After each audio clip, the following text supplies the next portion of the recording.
అసలు మీటింగ్కు దేనికి పోయినావు, ఎందుకు పోయినావు?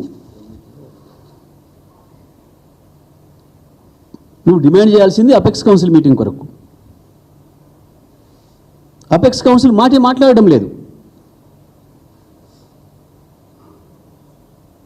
కేవలం వాళ్ళు చెప్పిన పద్ధతిలో ఆడుతూ ఈ ఇద్దరి భాషల కొరకు తెలంగాణ హక్కుల్ని దారాదత్తం చేస్తావా? తెలంగాణ భూముల్ని ఎండబెడతావా? తెలంగాణ రైతాంగాన్ని మళ్ళీ ఆత్మహత్యల పాలు చేస్తావా? మళ్ళీ వలసల పాలు చేస్తావా? మళ్ళీ బొగ్గుబావులు కూడా లేకుండా చేసిండ్రు. మళ్ళీ బొంబాయిలు దుబాయ్ల పాలా తెలంగాణ ప్రజల బతుకు? ఇంత దుర్మార్గమా? ఒక ముఖ్యమంత్రిగా గంత పచ్చి అబద్ధాలు, ఎంత అవమానం ఆ పదవికి! ఏం కొంపలు ముచ్చుకుపోయినా ఏమైంది? ఎందుకంత భయపడుతున్నావు?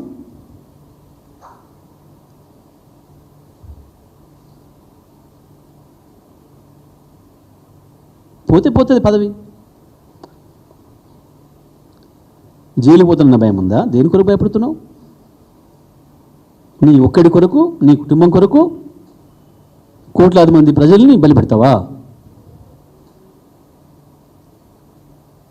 ఇదా నువ్వు చేసే పని?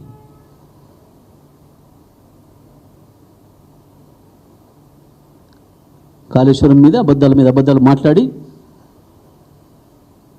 కాళేశ్వరాన్ని ప్రారంభించకుండా చంద్రబాబు చెప్పిన డైరెక్షన్లో ఇవాళ కాళేశ్వరం ఉన్నది, కాళేశ్వరం నుంచి మేము నీళ్ళు ఎత్తుతున్నాం 140 టీఎంసీల నీళ్లు అని చెప్పి మనం చెప్తే బనకచెర్లకు ఎట్టి పరిస్థితుల్లో అనుమతి వచ్చే అవకాశం లేదు. అది మేము చెప్పడం కాదు, ప్రభుత్వం అధికారికంగా చెప్పి కొట్లాడాలి అపెక్స్ కౌన్సిల్లో.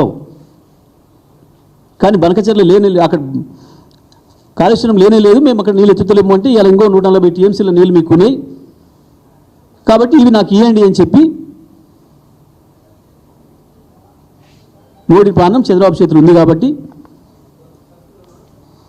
ఒప్పించి తీసుకుపోయే కుట్ర